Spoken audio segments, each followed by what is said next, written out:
It's in the land. Someone who always can. Don't you know? Romito!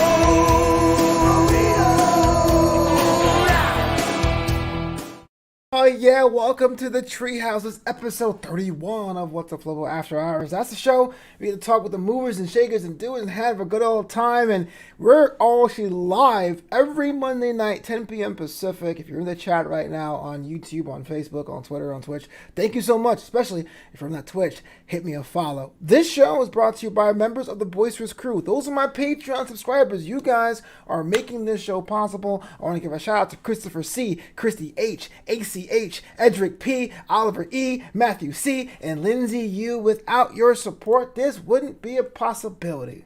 Now, as always, your boy Flobito was not alone. I'm being joined by a media mogul, the CEO of Real Talker. He's on the red carpets even when there's no more red carpets to be on. He's doing them virtually. You saw him with interviews with such legendaries as John Leguizamo and more. This guy is bona fide. Give it up for Heel Jim Alexander. I am brought to you by Lindsay U, Chris E, and all these other people here right now. So shout out to them on Patreon for bringing me here live to Flobo After Hours. What's up, Flobo? What's going on? I'm good, man. I got the light upgraded my space. I think the Christmas setup was really nice. Yeah, your WWE stuff's out of the background. I know. Well, it got kind of lame. Everyone kept making fun of my belt, so I have it aside. Yeah. So I'm gonna rotate things every couple months. I like those lights. That's pretty badass. Yeah, man. Thanks so much, man. But it's not about me. It's about you. Living in Chicago, making it happen. Real Talker. Yeah. How's your business going? How's that floating so far? 2021. It hasn't changed too much. It's all about always trying to find something new and different. To keep it going. This industry changes by the week almost. But same thing, just zooming still. And I got some info on upcoming award shows, so we can get into that.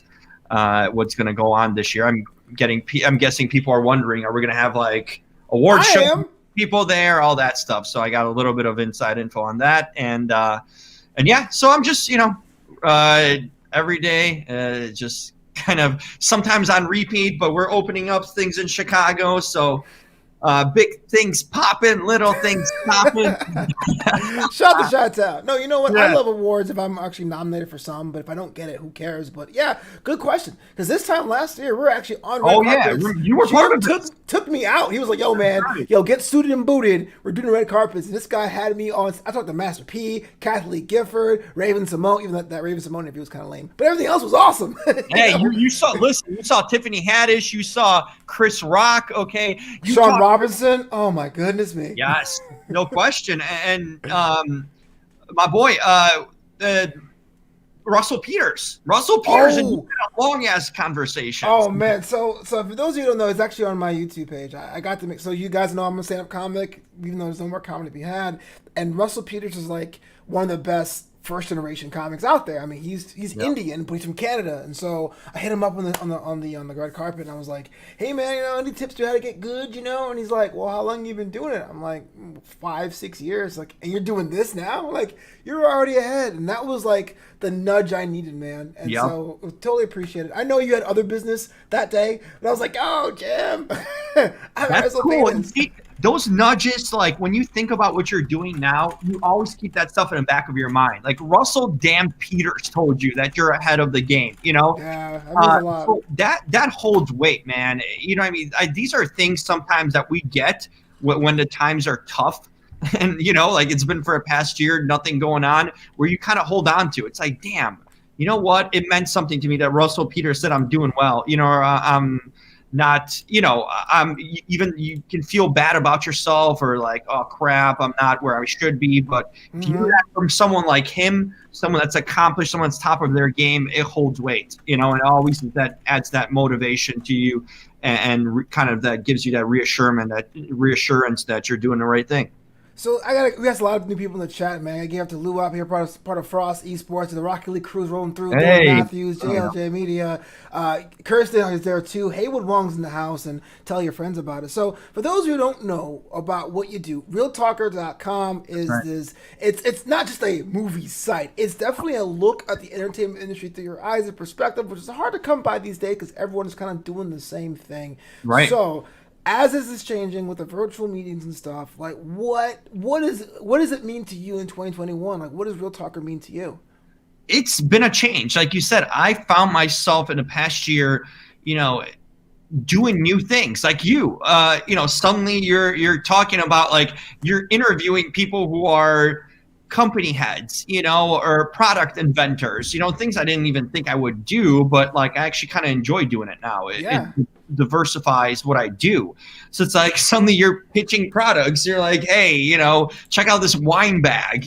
Some of it's cool. Some of it's cool. Or it's like, or look at it. This is right in front of me. This is something that I was pitching, got sent. It's actually pretty damn cool. So I'm pitching it for them right now. But it's hold on. It's a wine. There you go. What is it? The wand. Okay. Go on. So listen, like if you're drinking wine, this is basically like if you're a wine drinker, there's a ton of you out there. You put this in there and you stir it, and it takes out all the histamines and basically, alleviates headaches and congestion from wine, histamines and sulfites. It literally scoops up all that stuff that you don't see in a wine, and it helps you from like getting like headaches next day and hangovers and all that. So you can like take out all the crap out of the wine that makes you feel like crap. See, that's like the chaotic good, because I understand getting a wine hangover because you drink the cheap stuff, which is what I usually do because I'm broke. I get that, but like you would have to be on some like Bond villain level type issue, like, don't mind me, Marianne. Yeah, it's stirring. It kind of looks badass in a sense. Like, what are you doing there? Yeah. I'm guessing if you're not out at a event, it's probably amongst friends and probably at home or whatnot. You're kind of stirring that up. Like, oh, hey, I have this thing. You don't want a headache or whatever? Then let's try this thing. But and then you see, this is my like goodies are all here. Then I get stuff like, look, like hemp, like cream coconut eye gels and facial mask. I actually use this damn stuff. Like, you are a man of nature. I can tell. Yes, for my skin. So this is like got CBD in it, and these are like expensive products that they send me. So I'm just like, sure, I'll talk about it. Or they send me out. I always lose my wallet. Like, that's historically been my thing. Like, I'm an idiot. More money, more problems, bro. Yeah. All the time. So there's this thing by Exter, this company. I promise you I was not planning to pitch these things. Hey, man, it's all good. What's it called? Esther? Exter. So you guys can look him up. I kid you not. It comes with like a chip. I don't know where it is in here, but it's a wallet. It's a regular wallet. And it's, oh, here is the wallet. Check it out. So this is like a cool wallet, actually. Okay. And you put in a chip in, like a card, basically. It's like your credit card. And it tracks your wallet. So if you damn lose it, like you go through this app and set it up, and it will track it wherever you lose it. I wish I had this a while ago when I'm getting my wallet stolen in Planet Fitness in LA. Hold on. I brought you on to talk about movies, and you're talking to me like you got like gear from Q Branch from James Bond. Wow. Do they not know you don't drink? Like, what? Right. Dude, I get so much wine stuff, it's not even funny. Like, literally daily, I have like wine, like some kind of like thing where you like preserve wine preservers, where you like spray it into the wine, and the wine's good. Open wine is good for 30 days. That you can re-drink it and it doesn't go stale or anything. Like, you know what? At that point, just do without, guys. If you got to put some extra additives. Yeah. I get everything. I get like purses. I get like so many stuff for women, and yet I don't have a damn girlfriend. You know how many goodies they could get from me if they were just dating me, these chicks? No, hold on, though, Jim. I feel like it's not for Come like on the gravy train. Come on the gravy. I feel the Chicago girls is lining up to be with someone who gets like free stuff in the mail. Like, hell no, man. They don't know better. They don't know better where it's at. Don't say like that. Well, hell no. I'm just saying, it's tough for everyone out here in these streets, right? Especially at the dead of winter, right? You're not really going to be going. I know, dude. It just dropped over the weekend. 8 inches of snow, 8 to 9. I think it was 8.5 by the airport where I live. It's like I couldn't get my car. I had an accident, actually. All of you, Yes, I'm still alive. I spun out, man, and I kid you not, I went into someone's yard. I went off the street. I spun out. I went over the curb onto the sidewalk, and I ended up in someone's freaking front yard and hitting their bushes and tree. I almost went into someone's living room over the weekend. Like, the more I talk to you, the more I think you maybe are James Bond. You know? Literally, so I spun out, and this hot chick came out. It was like crazy, and nothing happened to me. So I wore seatbelts. So everyone wear seatbelts. But I was just pissed about my car. I'm like, I hope nothing's broke. I hope nothing's like damaged. I had like a little kind of a mini fender bender in my grill up front because I drive that new Honda, man, that 2018 Accord that's picked out, the sport edition. You've seen it? I've seen it. That thing's like a transformer up front. So luckily it took the impact, and I just had some like scrapes from like. Yeah. So, gotta give a shout out to the chat right now. Luoff is saying he's about to let go of drift, which I totally understand. Am I there? Yeah, I think you're coming back. And Haywood Wong says Johnny English.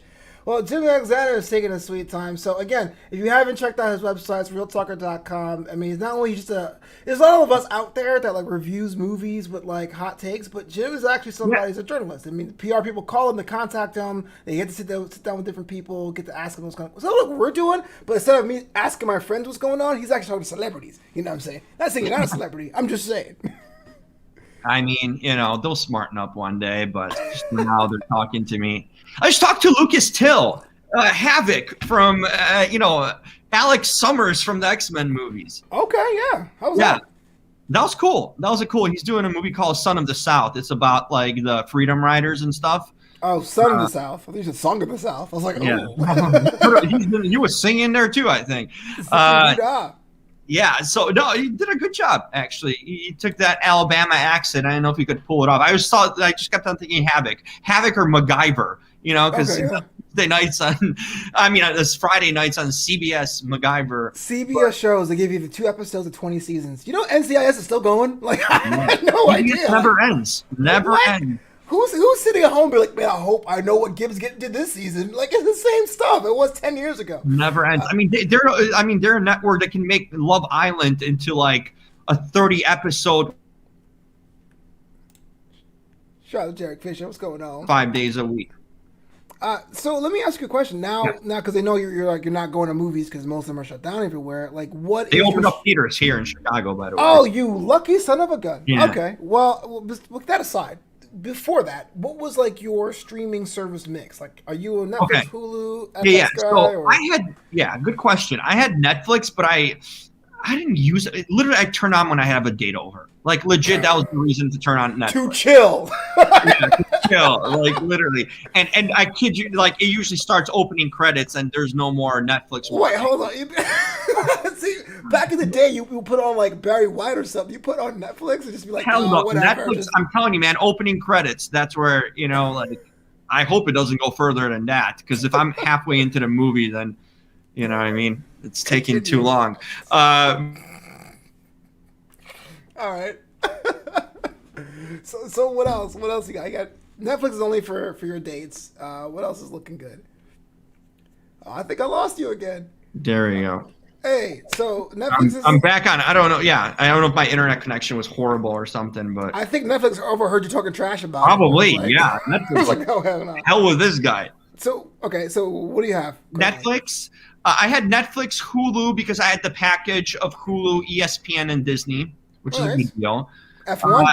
And then so that was kind of originally. Then I of course had Amazon Prime because if I get the internet, you know, Prime. I'm a Prime student still, so hopefully get away. You're gonna find out you're like 45 or 51 year. You're like, wait a minute, he's been in school for 30 years. Hey, I send them my ID, okay, my college ID. Yeah, Dylan Matthews says if Jim gets past the opening credits of Netflix, we'll start a review for Real Talker. Give me 2 hours, babe. I've added HBO Max recently. Okay. Which will tell you why. And we can get into Wonder Woman and why I subscribe to HBO Max. So I added that, and of course I had the WWE Network. which soon I'll be getting Peacock, I guess, or whatever. Hey, Yeah. you get this. You pay the same. You get The Office. I guess people love that show. I haven't seen I've it. never seen an episode. I have no desire to see it. I could Neither care have I. less. Did I tell you I was in a game show with Kate Flannery one time? Yeah, you did. Yeah. I was on a game show with Kate, and I was like, I didn't know her from The Office. I just knew her from her stand-up. She has like a stand-up routine called the Lampshades, and I was like, oh, I know you from the Lampshades. She goes, that's great. But people usually know me from The Office. But good times. Oh, there you Good go. times. You probably caught her attention. Yeah, Meredith. There you go. Yeah. Yeah, I currently have the network. I have the network myself and Netflix. I have two accounts. One for me and my brother, and another one for my mom and my aunt. So two of those, WWE Network, and then there's other ones I acquired. If you know what I mean. Yes. No, you did a right job. So CBS, HBO, Hulu, that kind of thing. Okay. Yeah. I still have actually Apple TV Plus through my sister because she bought a computer, I think, a year ago. Yeah. They give it to you. So I have that still too.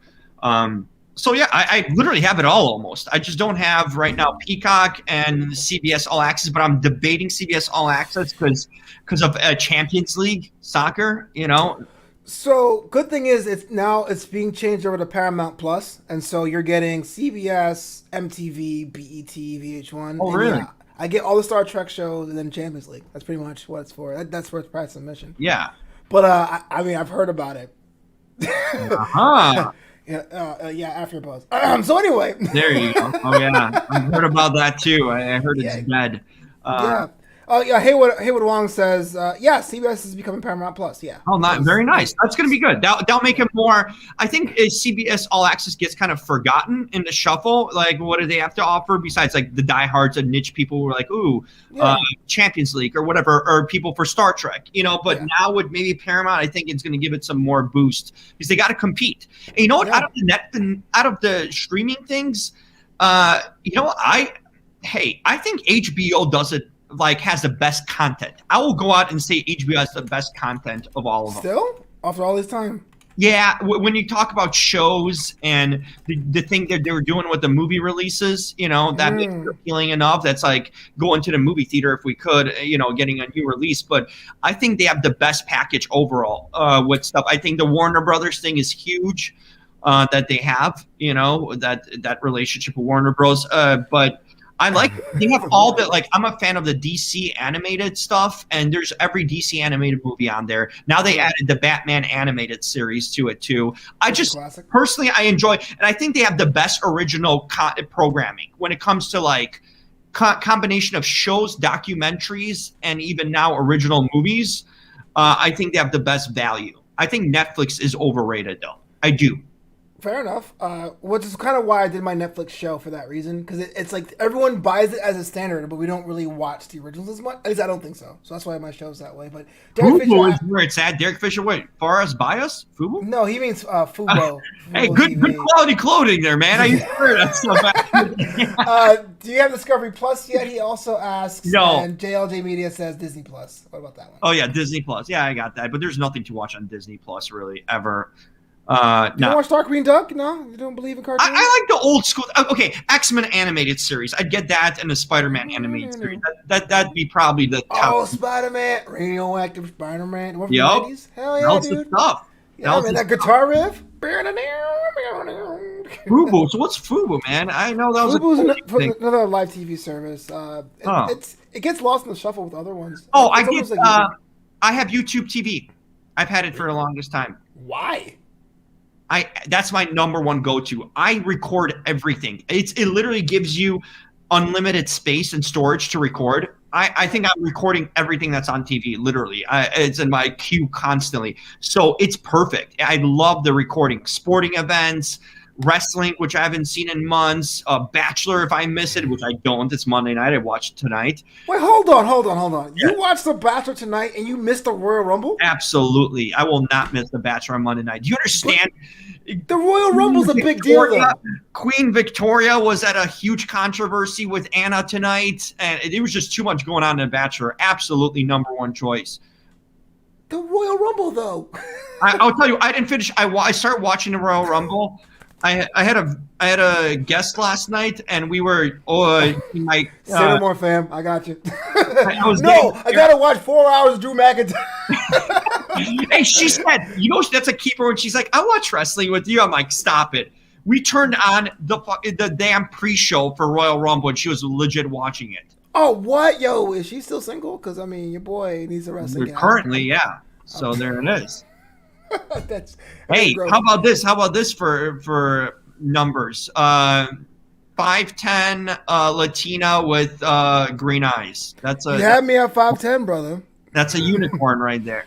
You had me at 5'10". And we'll sit with you watching wrestling, while putting together my new air fryer. So okay, that's okay. Now we're getting creepy. No, air fryer. I literally made the best fries I ever had. I think. Well, you know what? I feel kind of like what's the word? Like I'm back because I have an air fryer. I have one, and I like it. And when I'm trying to do my diet thing, I do cauliflower tater tots. I don't tell anyone about it. But I hate the fact people who have air fryers are like becoming the CrossFit of kitchen appliances. Like, oh, I got an air fryer. Check this out. I can fry the air. Like, I don't care. I just want to eat my food. You know what I'm saying? It's so good, though. I've been missing out. Like, I know what it is now. It's the bomb. I love it.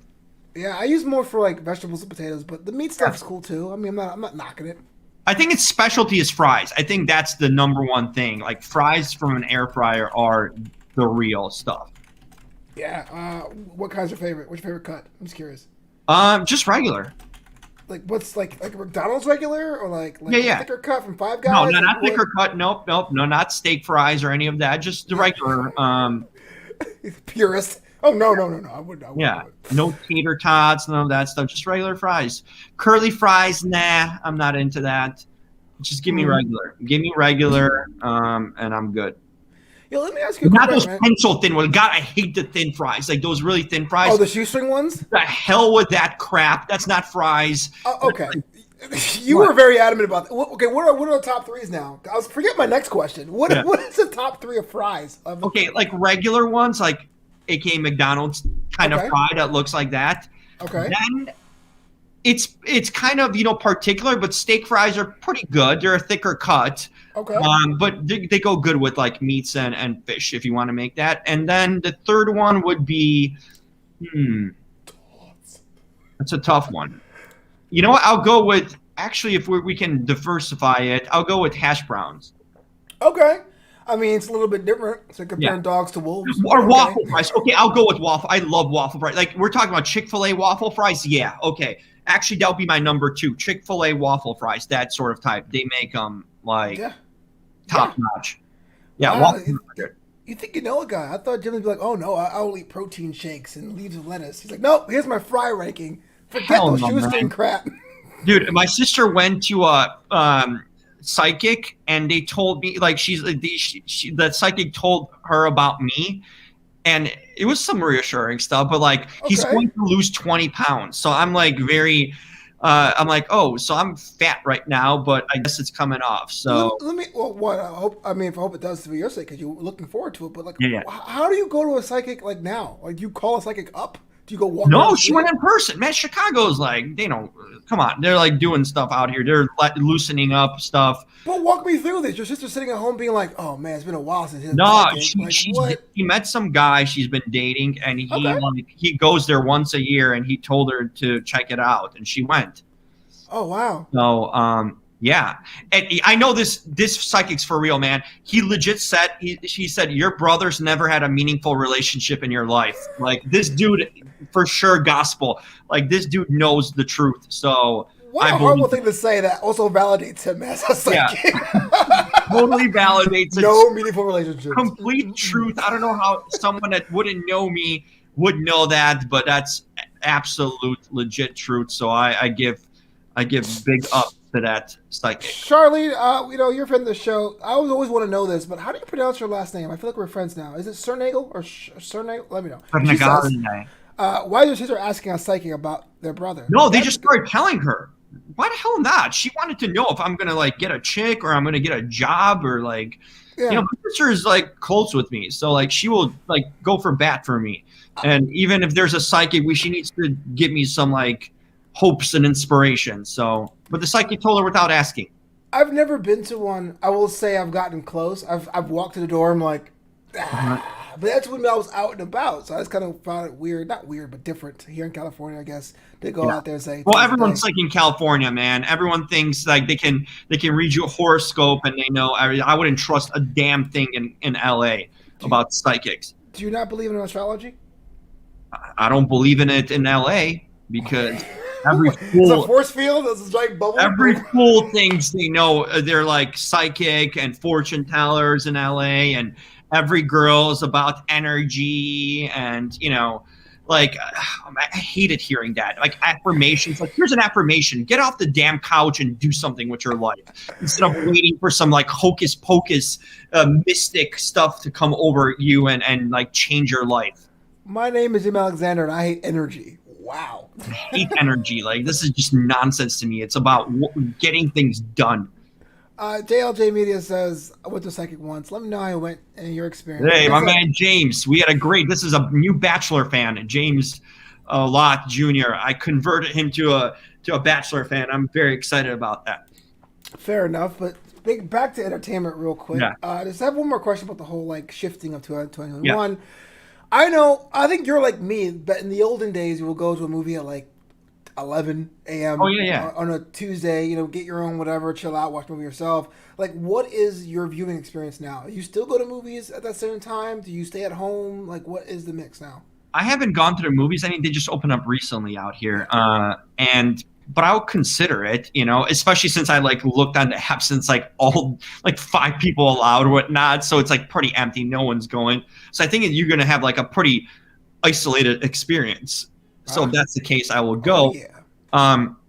But I mean, yeah, me in LA when I was living there, that was my like I have the AMC movie pass 2 to 3 times a week after shows or something, and after buzz on Monday night or Wednesday night, I'd jet off to a movie theater. Do you want people to the timing of that? Like what time that was? I think that's kind of late. It was like after 11 p.m. Or whatnot. I love the fact that LA had late movies, especially in AMC Burbank. That one, the 16 over there, yeah. I can't do that no more. I made the mistake once, and people told me it was an amateur mistake, but I saw an 11:30 showing of Interstellar, and I was like, I'm never doing a midnight movie ever again. I'm not doing it. Nope. I love the late movies, man. I will be jacked up for them. I'm like, I go all the way to the top, hide myself at the top, just looking down on the minions, whoever's there. So I love that fact. But now... Oh, it's a T, so Sternagel. Oh, what's up, Charlene? I'm Flobo Boyce. How's it going? Oh, Sternagel. Now it's just like I get those links still, so it's me just like I've kind of like smarten up and get to like watch it on my TV from the computer, stream it from the computer, or like get those apps like I think it's like one kind of like a Screener Passport or Screeners.com or one of those. So you can get the app and you can watch it on your TV if you have like Roku and stuff. So I would just get the links and sent to me and then just watch it on the TV. So it's kind of a decent experience, better than watching on a computer.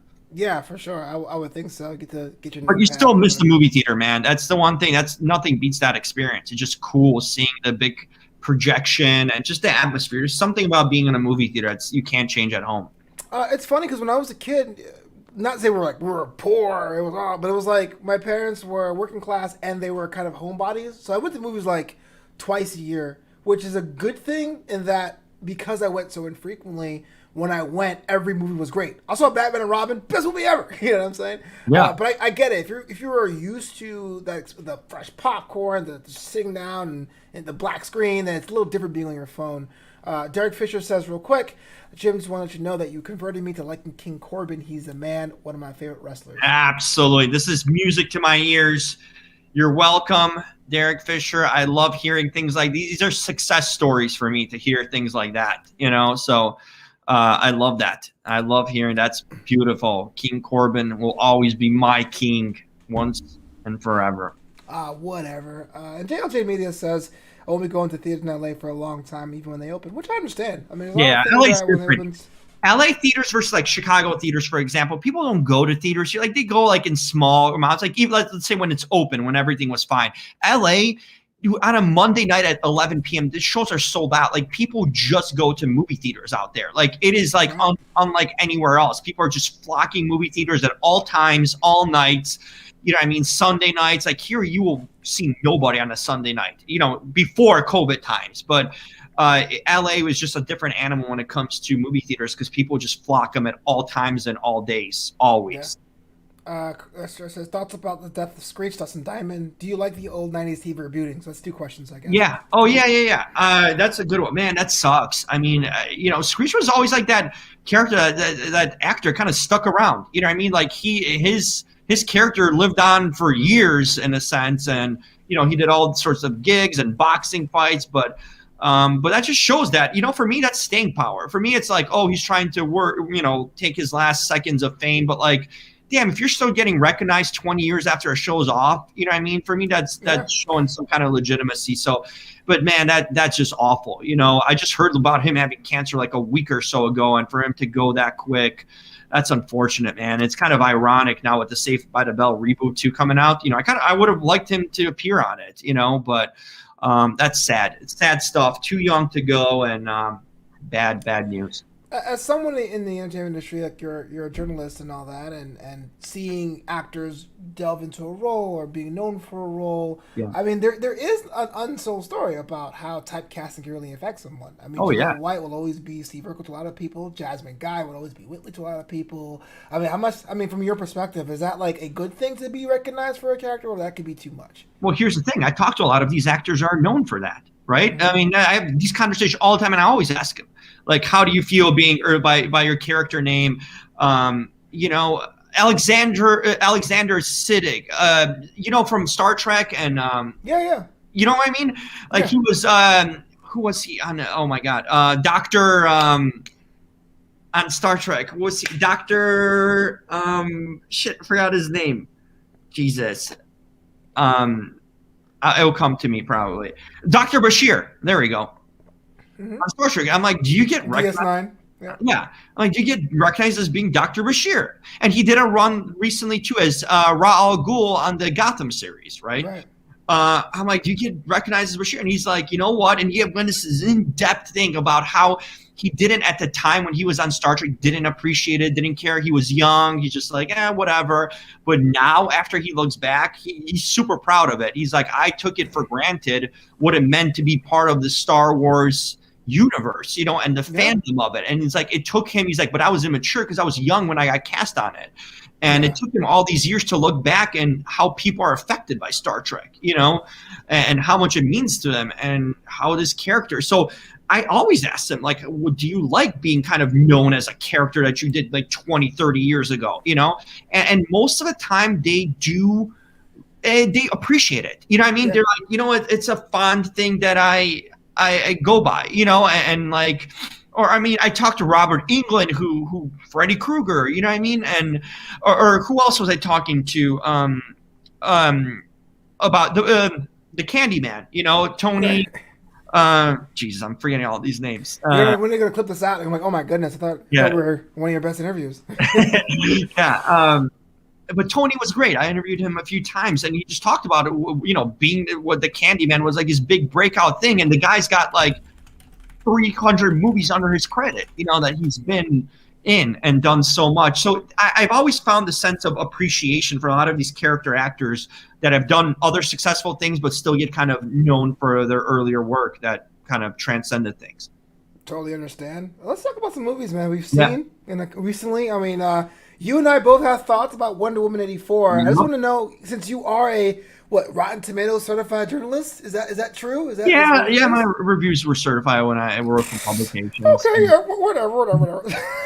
No big deal. Okay, there's people dying to be on Rotten Tomatoes, but it's all right. Thoughts about the movie, about Wonder Woman 84, the distribution, the rollout, the whole thing. I mean, the distribution rollout, they had to do what they had to do, you know, so you can't blame them. I actually give them credit for being bold and just releasing it, not waiting like everyone else is waiting now to 2021. And it went from spring to summer. Now everything's in the fall. You see like the latest delayed movies, they're already delaying the 2021 movies from like the summer into like late fall. So literally it might be another year of this where they're pushing everything back already. But I'll give them credit for releasing when they did, and not holding on to it like all the other properties have done.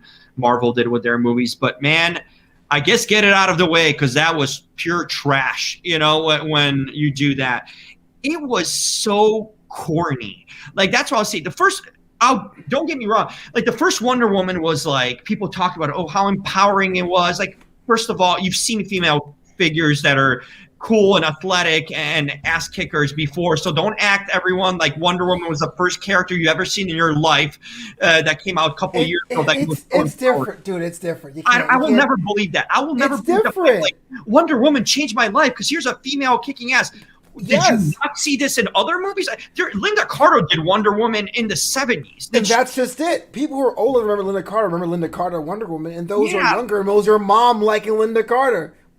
Like that. Well, then we had like Michelle Pfeiffer in the Tim Burton, Batman movies. You've had these characters over the years. You had some kind of ass kickers, in a sense, women that have done it. It's not like Wonder Woman, Gal Gadot, like changed the universe by just, oh my God, she inspired. Like, first of all, if you're getting inspiration from that, you're kind of in a problem state, because your parents should be giving you better inspiration in life and have better things than having Wonder Woman change your life. So I'm actually burying the kids right now. What I'm doing. As someone who has their life changed by a comic book character, that's a problem. Well, but it's kind of a reframing, though. To your point, I understand Wonder Woman character cannot do anything as it is, but I had never seen a big blockbuster movie where it focused on the female gaze. The damsel was a damsel in distress, and that the first one, and that no man's land scene was well shot. But continue. No, it was well shot with the movie thing. I thought it had, my problem with Wonder Woman, the first one, was that it had one of the worst villains. It had just a trash ending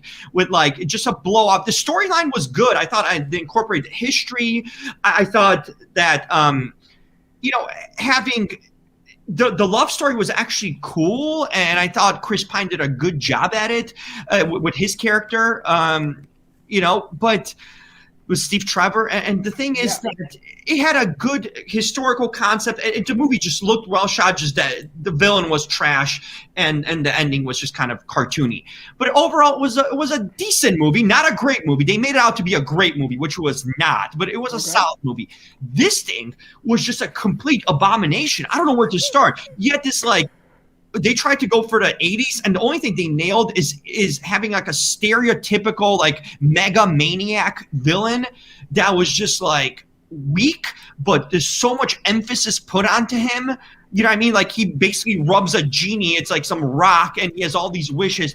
I mean, really? That's what you're going to do? You're going to have some random, like, a wish genie kind of concept? You're going to do this Wonder Woman thing? She has, like, the first fight, like a lame mall fight scene, and then you don't see anything for hours.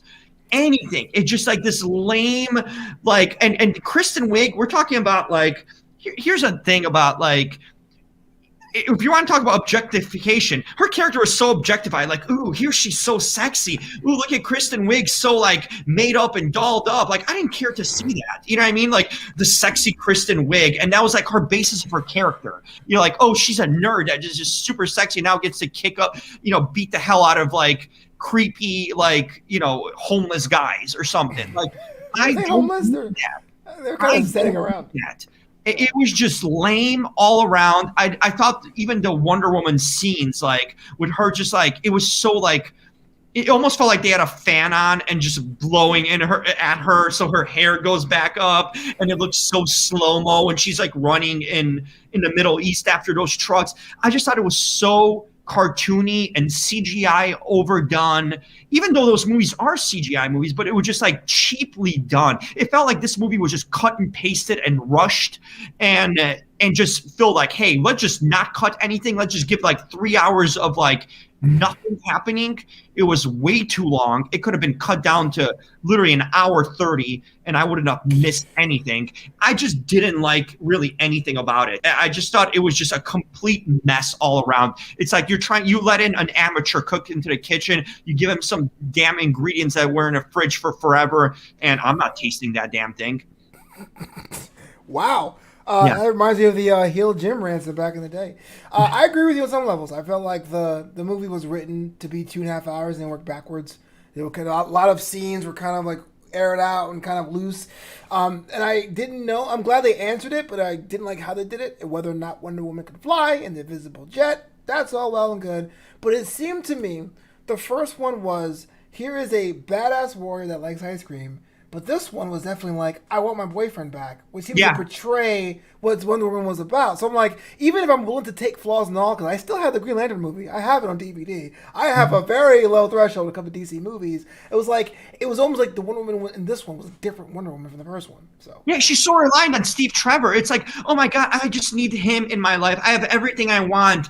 Like, and she basically pretends to be him because it's some other dude, you know? That's creepy. Real creepy. Yeah, it's like, oh, let's just pretend he's Steve Trevor because he, like, I had the genie, I rubbed the rock, and then he turned him in my mind into Steve Trevor, even though it's not. It's another dude that's like occupying his soul, which is another mess in itself. Because like, Wonder Woman, are you crazy? Because everyone sees another dude, you know, not Steve Trevor. So she kind of lost her mind there, but it was just like so overly reliant on that, you know. It was like, yeah, Tony Todd, that's right, my man. I forgot, James. But that's the thing. I just didn't like how they made her. All this buildup of making her this warrior badass, you know, in the first one just got completely taken away by making her like this overly man-reliant, you know, superhero, you know, on a guy that's like dead, but in her imagination. That's like a bad psychological, like, wannabe thriller right there. That'd be a movie, just a therapist of superheroes. Yeah. It's just like Dr. Katz, but he's Skull Vision. But you also said you checked out Promising Young Woman, right? Which is actually what we call a dark comedy, I guess? Yeah, it's a dark comedy in a way, thriller. It's one of the best things I've seen this year. Yeah. I remember it was supposed to release, I mean, when theaters were going on like a year ago, but it got pushed back. So long. Yeah. What I liked about this movie was that it is one of the most, I love psychological thrillers and twists. You talk about suspenseful twist. I didn't see this movie coming. The last act, the last 20 or some minutes mess with you so much, and there's twist on top of a twist. Yeah. And it's like satisfying twists. It's good twists. Twists that like make you like, whoa, like sort of that kind of reaction. That's rare these days, isn't it? Huh? That's rare these days. It's rare because it was so smart and clever. You know, it was a smart movie, and it touched on so many topics. Obviously, you know, guys like the female gaze that we talked about, they pulled it off good in this perspective. And they also did something with the ending. You've seen a movie that you wouldn't expect. You wouldn't expect they did in a movie. They did something ballsy, which filmmakers never usually do for the satisfaction of the you know, the studio, but they did it in this movie and I appreciated it. But just phenomenal performances. Bo Burnham, who's a filmmaker in a way, he did. Well, he is now. Yeah. He acts in this movie and he's just awesome. Carey Mulligan's great. I mean, their chemistry is cool. It's just a cool narrative on kind of. It gives you like a fourth wall break of what we kind of are in society, what guys are and what women are, and how they kind of view us, you know, at guys at bars, especially like drunken dudes, and how they hit on a woman. It gives you good perspectives, you know, from a lot of angles, and it's a revenge kind of movie. In a weird way where I'd compare it to something called I Spit on Your Grave, which is like a old 70s horror franchise. But it's a non kind of brutal, like I Spit on Your Grave movie was. It's more psychological. It's a psychological version of I Spit on Your Grave in a sense. So I just thought this is a phenomenal movie all around. Just smart, well-written, interesting characters, interesting perspectives, and fun, and just keep you literally kind of on the edge throughout watching it.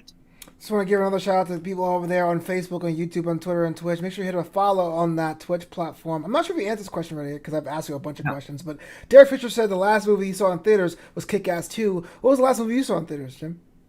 Last movie in theaters. Good point. So probably, I think it was The Lodge. The Lodge, that horror movie. It was actually really good. It was really good. That was the last one I saw in the theaters. Wow. And I was like early. Yeah, that was like literally probably 1 year ago, almost early, I think February or so. For me, it was Valentine's Day. Sonic the Hedgehog, y'all. Gotta go fast. Oh, Silent Edge. Yeah. No, Saw it by myself, all single. It was great. Hey, that's how you got to do it. That was a solid choice. Yeah, why not? Yeah. Before we get to our third movie, Yeah. I don't know if you got a minute to play a little game. You down? I'm always All right. about games. This one is called A Few of My Favorite Things. I'm going to ask you some things that you may find the favorite of. A little quick fire thing, rapid fire hot tag style from Women's Wrestling Weekly. I'm ready. All right. Favorite superhero? Oh, easily Superman. Oh, yeah. I see representing. Second place, Robin. That's always Wait, which Robin? original Dick Grayson. Okay, no problem. Yeah. As I'm wearing my Star Labs shirt. I love it. There you go. Yeah, for me, it's either Green Lantern, John Stewart, Shazam, Captain Marvel, Superman, and then maybe a Flash in there. Favorite villain? I like your choices. They're kind of the other super. Now that we got to know them through movies, but if you follow the comic books, these are all really cool characters. That mainstream just got kind of found out about in the last few years with the movies. But those are interesting choices. A lot of comic fans now want the superheroes with problems. I want to be relatable to them, But Yeah. there's something to be said to go with heroes that are idealistic that you want to strive towards. Like Superman can totally destroy a planet, but chooses not to. Why? John Stewart was a marine and architect, but he's serving the galaxy. Why? Sorry, that's me about me. Favorite villain? Favorite villain? Cool. A favorite villain? Yeah. I will go with Joker's tough to go against. I just think the complexities of Joker and I think Joker's one of the great villains in all of superhero. Hey, but you know what? I'll go a little bit. That's kind of too common. I'll go with Carnage. I love Carnage. Oh, wow. Brutal. Yeah. I thought he was brutal, intimidating. He made Venom look like a little bitch in a sense, if I could say. Yes, you can. Yeah. So Carnage is one of those characters that we're getting a movie too, so I'm psyched about it. I always loved what Carnage had to offer. He was just that one. He was a level higher than what Venom strived to be. Agreed, and way better than Toxin. Favorite red carpet story? Wow, so many of them. All right, you're gonna brag, bro. Just pick one. In what aspect? Meetings? I think it's off the red carpet because red carpets aren't that fun in a sense. No, they're not. It's work. Fun interviews. That's always cool, but I think it's always the parties that are cool afterwards. You know what I mean? Yeah. The after parties after the red carpets. After the red carpet, the movie after parties. It's like when you find yourself. Yeah. It's like when you find yourself at a place like the Roosevelt Hotel, and here's Patty Jenkins, you know what I mean? And here's Chris Pine sitting right behind me, back to back. And I remember talking to someone, and it was Patty Jenkins' husband. And we were just chatting about things, and it was for a movie called I Am the Night, a TV show actually on TNT that he produced and Patty actually directed. And he's like, oh yeah, he's like, we just kind of started chatting. He's like, yeah, I'm a producer and this and that. He's like, let me introduce you to my wife, and he brings me over to Patty Jenkins. I'm like, I know who your wife is, Yeah. I didn't know, technically, I didn't know it was her husband, but then, when I saw Patty Jenkins, and then he introduced me to their family, their family was there, too. It was a cool conversation. Patty was just super cool. I know I just died, completely. Yeah, you literally did that. Sorry, Patty, you're awesome, but Patty Jenkins is just a wonderful, wonderful person, and so is her husband. I enjoyed talking to them and kind of meeting their family, and they were just great. Favorite thing a celebrity has ever said to you? Okay. Man, your jacket is hot. I would get always when I wear the Afterbuzz, the cosmic jacket, the white one with silver things. People love that. Yeah, you're like Superboy from Alternate Universe. Oh my God, I've gotten that so many times. I mean, I got athletes giving it out to me. That shout out, which is great. I love that. Who was the one that really came off the red carpet to talk to me about it? Jay Smooth. Smooth. Oh, snap. JB Smooth? Nice. Yeah, JB Smooth, man. That's my guy. He sought me out, man, because we met at a different for the ESPYs event. And when he saw me in another red carpet for a movie, he sought me out. He saw me from far away. He's like, my man in the jacket, the best dressed guy out here. So I love always the Man, there ain't nothing more fulfilling than seeing an old black dude black. Yo, right on, young blood. You know you're thanks. You know you're legit. And Roby Coleman, famously known Rams player that just had that pass interference call that sent the Rams to the Super Bowl over the Saints. Roby Coleman, my boy too, just saying how smoking my outfits were and how I was on fire too. And Aaron Paul gave me. He said I had the most standout. I had this literally a banana-like yellow blazer. And Aaron Paul gave me a shout out saying how fly I look and how I was the best dressed on the carpet. So I just imagine him in Pinkman's voice. Favorite TV show currently? The Bachelor. Right, of course. I don't want to ask that question. Bachelor, 90 Day Fiance. Yeah. That's what gets my attention. But favorite movie of all time? The Town. Really? The Town and The Prestige. They're two neck and neck. Wow. I like that good enough. I wasn't blown away. Okay. It's not about me. Favorite movie you know you love, but everyone else hates. Hates? Yeah. Okay, I will go. I got one for you. I loved actually. This might get me. I loved the Batman by Joel Schumacher. You know the Batman's. With Val Kilmer, Batman Forever with with Val Kilmer. People hate on it, but I thought it was a solid one. I enjoyed it back in the day. You had the Riddler, you had Tommy Lee Jones playing. Obviously, Two-Face. I like that movie. People hate on it, but yeah, it was a different style. But of the two, I mean, it's way better than Batman and Robin, which I did love as a kid, as I mentioned before. Yeah. Favorite date movie? Oh, Me Before You. Me Before You. No wonder the ladies love James. You see, I have to think about all the other ones. Like, nah. Yeah. I have like a list of them where in order where they go. The second would be The Choice. With Teresa Palmer. That would be probably the second one. The third one would be, that's kind of Age of Adeline, probably. That's a good one too. Yeah. So I got those lined up. One of my favorite underrated movies of all time. It's kind of a romance. It's a Chris Evans directed movie. It's called Before I Go. Not many people know about it. It's his only movie he ever directed and stars in it. It's awesome.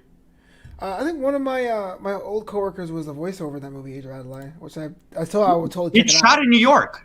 It's on one of my long list of cues to watch. Favorite movie snack? Chips. I mean, I hate popcorn, so I will never touch that. Nacho guy. And nachos are fine. Popcorn, just the smell of it makes me sick. But I will go. You know what I love? Raisinets. Raisinets are. I actually ate them today. I was watching The Bachelor eating Raisinets. I've been on the Raisinets fix lately. So Raisinets. But if I can sneak in something, I'll sneak in chips. It's you and The Bachelor, bro. I was watching with my mother. Straight truth. Oh, now I can't say nothing about it. Now it's joke proof. Yeah. No, your mom. Yeah, you can go on it. Shout out to Jim's mom, man. Do the thing. Yeah, there you go. Before we get out of here, you also saw the movie Palmer, which is something that's on my list. Let me know off the top. Is it worth checking out or not? It's worth checking out, man. It's Justin Timberlake stars as this kind of a ex-con, rugged. It's a rugged role for Justin Timberlake. You know, he doesn't look good. He's got a big kind of beard and wearing baseball caps and looking like a complete Southerner from some like town of they slap. 100.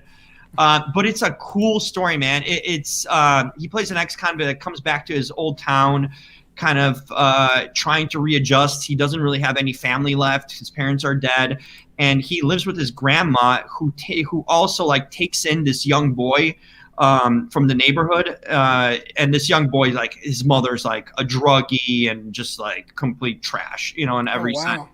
And Justin Timberlake's character connects with this young boy, you know, in a weird way. They're polar opposites. This young boy dresses as a girl and plays with dolls. And in a southern town like that, he's looked down upon, he's bullied. And Justin Timberlake's character becomes takes as a big brother, kind of guardian relationship over this kid and kind of becomes his protector since this kid doesn't have a mother either. The mother's like in and out of his life. Great performance by Timberlake, man. Him and that boy, Ryder Allen, just do some magic together on screen. It felt like a real relationship. I have the interview with the director of the film, Fisher Stevens, so you can check it out on Real Talker. He kind of talks in depth about how he recruited Timberlake, how he was going out to get him for the role, and how they were doing screen testings, how they paired them up together. But it turned out it's a cool drama.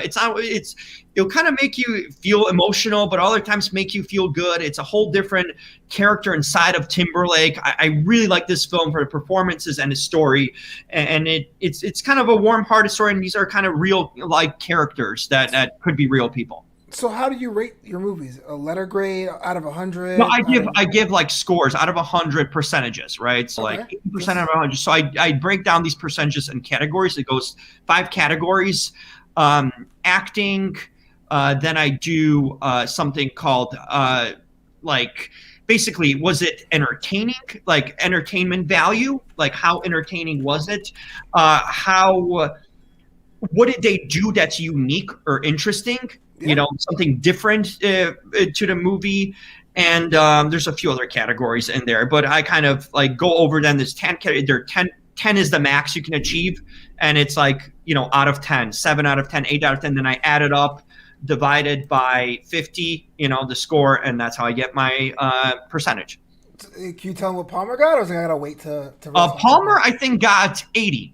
It hit 80. Wow. Yep. It's all around. Like the acting's like 8.5, I think, out of 10. Oh, dang. It's all around like a bunch of 8s, you know, and I think a 7.5. So it's really solid across the board. I will check that out then. Again, my list is Apple super TV long. Plus. It's a new release as of last week. Oh yeah, I got Apple TV Plus for like the next 6 months because I bought an iPod, so I have like a 6 month window to check it out. Hey, knock it out. Shake, ride, and roll. But yo, Jim Alexander, man, so glad you rolled through us on What's Up Flobo After Hours. I mean, I think you're our most booked guest, but every time you bring something different, which I appreciate. You know what I'm saying? I hate popcorn. I hate Wonder Woman, apparently. Race sets are cool. You know, shout out to Jim's mom. Where can the world find your stuff online? Real Talker, put yourself over, brother. Hey, I can do that. And it's at, you said it yourself, realtalker.com. That's REEL talker.com. Also, subscribe to my YouTube page. It's Real Talker on YouTube. So just search Real Talker. You get all my interview videos and now movie reviews. I'm doing video movie reviews and just new content now I'm kind of creating for that. So subscribe. I'm getting some good subscriptions too lately, so that's good. I'm even like doing reviews on TV shows, so if you want to check out like something like Walker on a CW, I have a review up for that. And of course social media would be at The Real Talker for my website. That's on Instagram, Twitter, and if my own personal one's at The Jim Alexander, so THE Jim Alexander. So that's where you can find me these days. Yeah, was that Dylan says you can still buy iPods? Yeah, so it's kind of like it's an applied application because no one really buys music anymore. But as a DJ, sometimes if you want to set up a playlist when you start building other things or taking things down, I actually connect an iPod. So yes, I had to actually go buy an iPod the first time in like 20 years. But wow, there you go. There's some interesting stuff. Yeah, you know, and it's like no one people who goes to iTunes now and buy music are DJs because everyone just streams it now. It's music. Musicians are content creators. You know, it's all changed. All right, it's your boy Flo Pizza. Every Monday night, 10 p.m. Pacific, I'm here with What's Up Flobo with a brand new guest hanging out, talking questions. Next week, Tammy Dacovea will be in the building. I get to ask her all the cool things about old school Hollywood. But till next time. Yeah, okay. she's a big fan. TCM, man, represent. Wow, look at that. Hey, thanks to everyone in the chat, too, by the way. Familiar faces, Derek Fisher, my boy, Dylan, everyone, James Lott, Haywood, all the favorites. Yeah. Oh, again, one more time. ReelTalker.com, REEL Talker.com. Until next time, After Hours is closed. The bed is still the land.